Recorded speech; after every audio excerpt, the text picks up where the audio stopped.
Aku buat dasar kitab ini 4 bagian besar atau 4 rubu, yaitu 1 bagian atau rubu peribadatan atau rubu ibadah.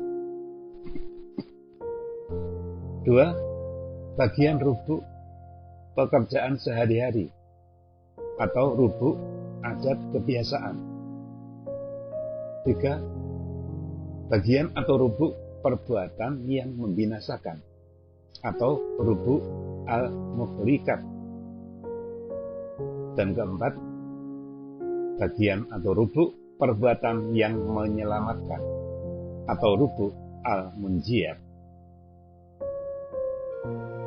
Aku mulai sejumlah dengan kitab ilmu, karena ilmu itu amat penting.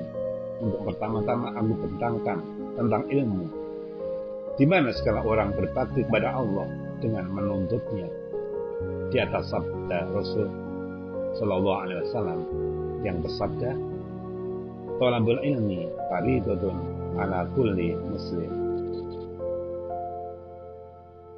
Menuntut ilmu itu wajib atas tiap-tiap muslim. Diriwayatkan Ibnu Majah dari Anas. Akan aku bedakan padanya ilmu yang bermanfaat dari ilmu yang mendatangkan madarat, karena Nabi SAW bersabda, "Na'udzubillahi min ilmin la yanfa'."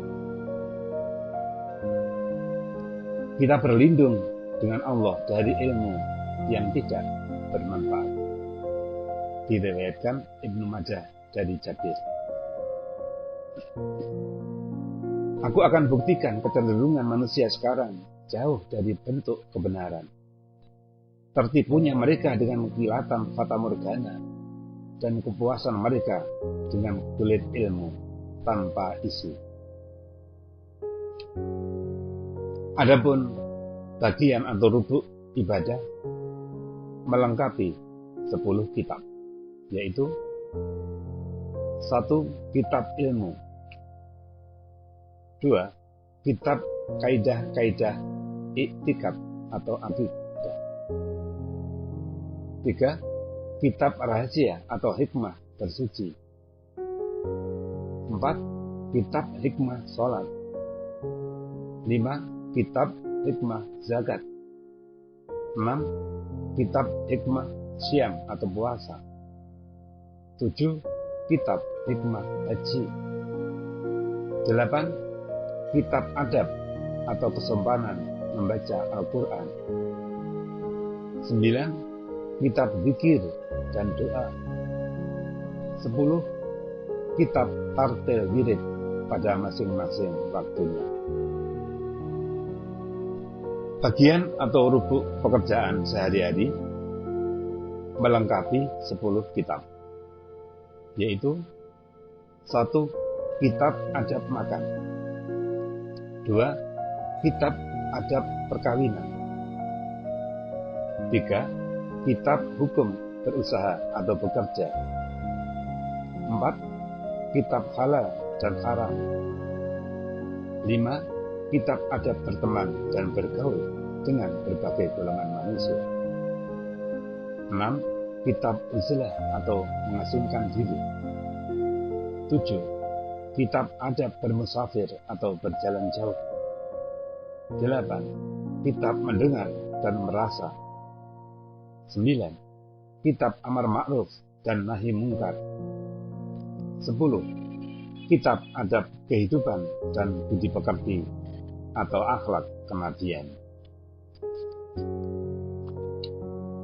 Bagian atau rubu perbuatan yang membinasakan melengkapi 10 kitab, yaitu 1 kitab menguraikan keajaiban hati, 2 kitab latihan diri atau jiwa, 3 kitab bahaya hawa nafsu perut dan kemaluan, 4 kitab bahaya lidah, 5 kitab bahaya marah, dendam, dan dengki, 6 kitab tercelanya dunia, 7 kitab tercelanya harta dan kikir.